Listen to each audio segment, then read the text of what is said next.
Well, apparently when Ubisoft is not using bots to defend themselves, they're using Sweet Baby Inc. Park Place reports Japanese consultant used by Ubisoft and the New York Times to attack gamers over AC Shadows was actually a Sweet Baby Inc. employee. It's gotta be some of the worst things you could do to defend yourself as a company, using bots and using Sweet Baby Inc. Like, what are they thinking?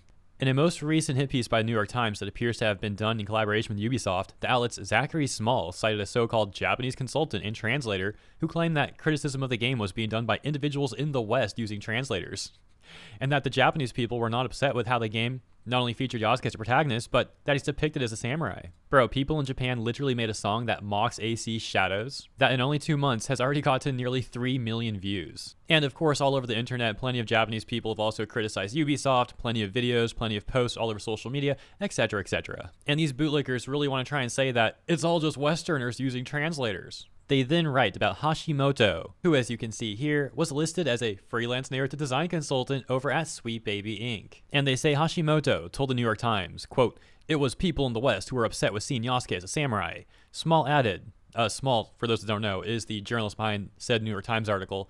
They say, Small added that Hashimoto explained, quote, that many of the negative online comments written in Japanese appear to have been roughly translated from English. The narrative that Hashimoto, Small, and Ubisoft were trying to spin was outrageous to begin with, given that Small had written just 2 paragraphs ahead of his citation of Hashimoto that Ubisoft attempted to assume concerns about the game's authenticity, apologizing in a lengthy statement for promotional materials that it said had bothered some Japanese audiences.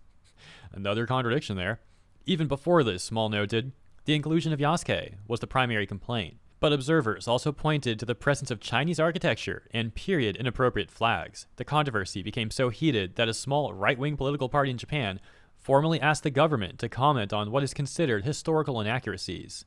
If it was just Western people, why was a Japanese political party requesting an investigation into the game, and why did Ubisoft issue a so-called apology to Japanese gamers? Nevertheless, it's been discovered that Hashimoto was actually an employee of Sweet Baby Inc. from February 2020 to April 2023, as noted by his own LinkedIn profile. Not only is Hashimoto a former employee of Sweet Baby Inc., but he's an activist journalist whose articles are featured at Polygon, Siliconera, Them, and multiple outlets owned by Gamers Group. Mark Kern, aka Grums, shared one article Hashimoto wrote on Medium where he criticized Animal Crossing New Horizons by acknowledging Japan's history of colonial rule. You gotta be kidding me. This dude actually got pressed by Animal Crossing, saying it's like a colonizer game. Why are these people always so freaking lame and weird? Earlier this year, Hashimoto also wrote an article at Them titled, How Gay Can You Be in Dragon's Dogma 2? An Investigation. What the frick? What am I reading here, man? It is unsurprising that Ubisoft and the New York Times would use Hashimoto as a so-called expert to attack gamers. It's an old play the Access Media uses. For example, Amazon Prime previously used this play in the lead up to release The Lord of the Rings of Power Season 1. However, instead of using the New York Times, Amazon went to Vanity Fair and writers Anthony Breznican and Joanna Robinson. That duo then launched their attack on gamers, saying, when Amazon released photos of its multicultural cast, even without character names or plot details, the studio endured a reflexive attack from trolls, the anonymous online kind. Then they cited a woman named Maria Rios Maldonado, who they described as a Tolkien scholar. However, she's anything but. Rather, she was a PhD student at the University of Glasgow who is interested in ethics, feminist theory, and encountering the others in Tolkien's works. It's really funny how ethics for these people really just means bootlicking massive corporations. She also happened to be the Equality and Diversity Officer for the University of Glasgow Center for Fantasy and the Fantastic. I think I just lost IQ reading that right there. Anyways, continuing. Next, Vanity Fair used Maldonado to attack Tolkien fans and imply they're all racist for simply wanting a lore-accurate adaptation. She questioned, obviously there was going to be push and backlash, but the question is from whom? Who are these people that feel so threatened or disgusted by the idea that an elf is black or Latino or Asian? The tactic did not end up working for Rings of Power, as the Hollywood Reporter's Kim Masters reported in April 2023 that 63% of individuals who watched part of the show's premiere back in 2022 did not complete the show. She wrote, while Amazon, like other streamers, provides only limited data, and internally it held information even more closely than usual in the series, sources confirmed that the Rings of Power had a 37% domestic completion rate. For those outside the US, the completion rate was higher. Masters shared overseas, it reached 45%.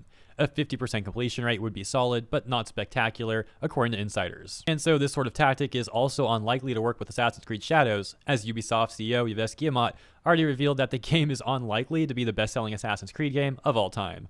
Barclays' Nick Dempsey asked him, "When you talk about it being the most ambitious, are you hoping for it to be the best-selling Assassin's Creed game?" To which Guillemot replied, "At this time, we can say we expect Assassin's Creed to be among the high sellers of the company so far." Okay, so in other words, he dodged the question. The game's pre-orders do not look good either. Craig Skitstimus, aka Stuttering Craig, who owns and hosts the Side Scrollers podcast, shared that a retail insider informed him that the game is selling less than one copy per store. He says, "My insider told me that as of this morning at their nationwide big box chain, Assassin's Creed Shadows has less than 800 pre-orders combined for Xbox and PlayStation 5 company-wide." He added, "They have over 900 stores. That's less than one pre-order per store. Yikes."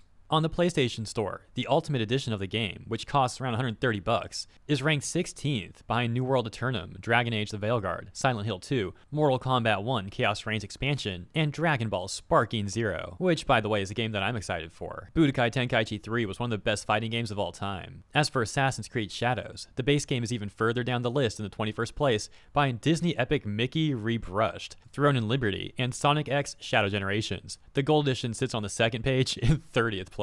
And they end by saying, "What do you make of this revelation that Hashimoto was a former Sweet Baby Inc. employee?" Yeah, like I said in the very intro, I just can't believe that Ubisoft is doing what they do and they think this is like the right move. They're one of the largest gaming companies in the entire world, and they could just put that power and money towards making good games, but apparently that's too much to ask. Instead, we see them come up with all kinds of excuses and contradictions, bunch of bots all over the internet attempting to defend them. We see it all over Twitter and YouTube comments, for example. Heck, I made a video a few days ago where I talked about how a video that I made talking about the terrible financial situation for Ubisoft had gotten an influx of bot comments. They were like spamming the comment section with periods.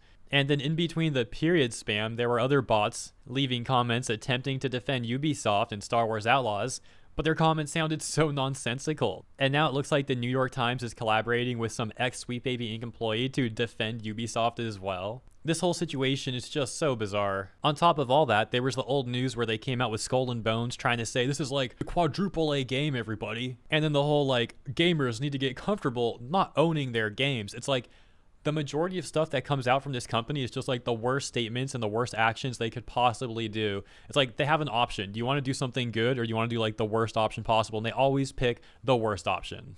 And to end with some comedy, let's go back to that whole Hashimoto Animal Crossing thing. Because Hashimoto made this tweet, says, "Hi, I wrote about Animal Crossing New Horizons and why acknowledging Japan's history of colonial rule is important to the discussion." No, it's literally not at all. It's a freaking Animal Crossing game. If you're taking it that seriously and getting all mad at it, something's seriously wrong with this person. And they end by saying, "Obviously it doesn't cover everything, but feel free to read." The headline: Animal Crossing New Horizons and Japanese Colonialism. Weirdo. Anyways, I will leave it there. Thank you all for tuning in. If you enjoyed my coverage on this topic, please consider liking and or subscribing. Appreciate ya. See ya in the comments and in the next one.